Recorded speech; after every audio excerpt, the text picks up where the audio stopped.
Monsieur le Président, il est bon que la France soit de retour.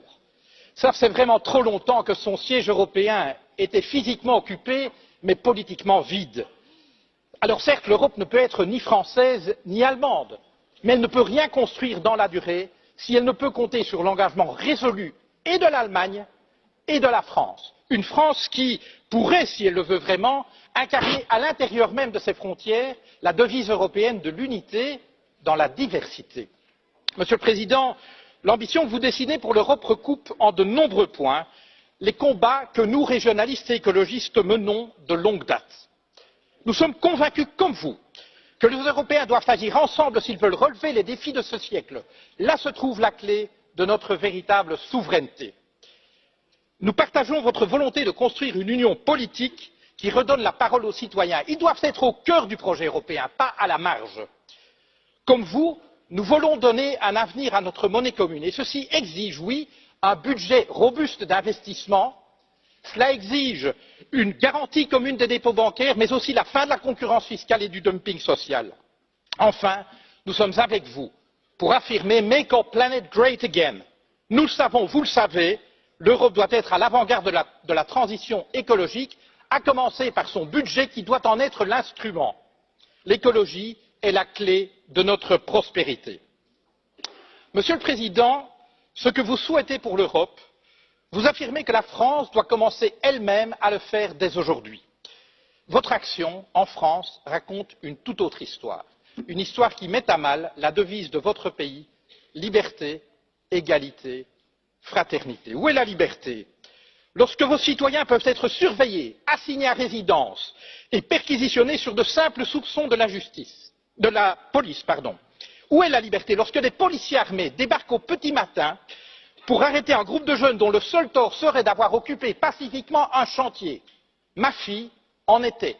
Elle fut emmenée devant son fils de 2 ans, loin de chez elle pour subir pendant toute une journée un interrogatoire. Dans votre France, l'état de droit garant de nos libertés s'éloigne jour après jour. Liberté, égalité. Où est-elle l'égalité lorsque vous imposez toujours plus de précarité aux travailleurs alors qu'en même temps, vous faites des cadeaux fiscaux aux plus riches, ceux que vous aimez appeler les premiers de cordée?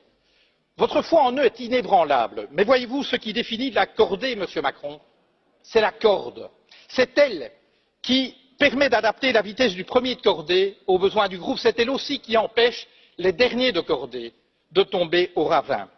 Mais dans nos sociétés, Monsieur le Président, cette corde n'existe plus.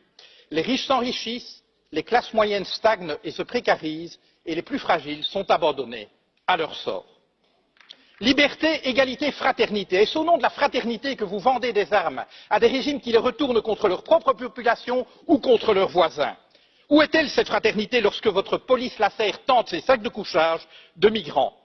Procédures expéditives, recours non suspensifs, détentions administratives, voilà les ingrédients de votre projet de loi sur l'asile et l'immigration. Contenir et refouler plutôt qu'accueillir des êtres humains en exode forcé. Liberté, égalité, fraternité. Au pays de l'accord sur le climat, je rajouterai un 4e terme, durabilité. Vous dites vouloir la taxe carbone, la fin du glyphosate, la fin des voitures diesel, bravo. Mais vous restez en même temps un ardent promoteur des traités actuels de libre-échange et pire encore du nucléaire. Alors, vous avez permis, contrairement à votre prédécesseur, l'adoption par l'Union européenne d'une définition totalement laxiste des perturbateurs endocriniens. Alors, vous avez eu le courage de mettre un terme à ce projet insensé d'aéroport à Notre-Dame-des-Landes, mais c'est pour, dans la foulée, écraser dans la violence les projets de celles et ceux qui inventent depuis des années une manière différente de vivre. Monsieur le Président, un livre vous dit philosophe. Il affirme qu'aucun de vos mots n'est le fruit du hasard. Voici quelques mois, vous avez parlé des gens qui réussissent et des gens qui ne sont rien. Vous n'avez pas dit des gens qui ne font rien ou des gens qui n'ont rien. Vous avez parlé des gens qui ne sont rien. Voyez-vous, pour nous, le projet européen consiste précisément à faire en sorte que plus jamais, en aucun endroit de ce continent, aucune femme, aucun homme ne puisse être considéré comme rien ou se penser comme rien. Car considérer les êtres humains comme rien, c'est permettre de leur faire subir n'importe quoi, et cela, nous ne l'accepterons jamais.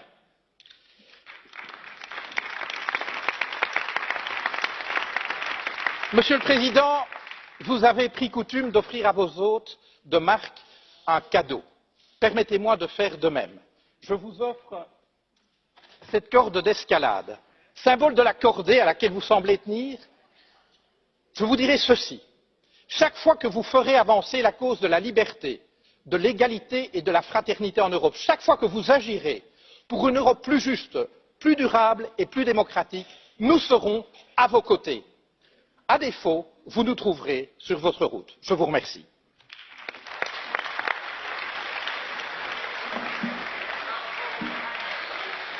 Per il gruppo confederale della sinistra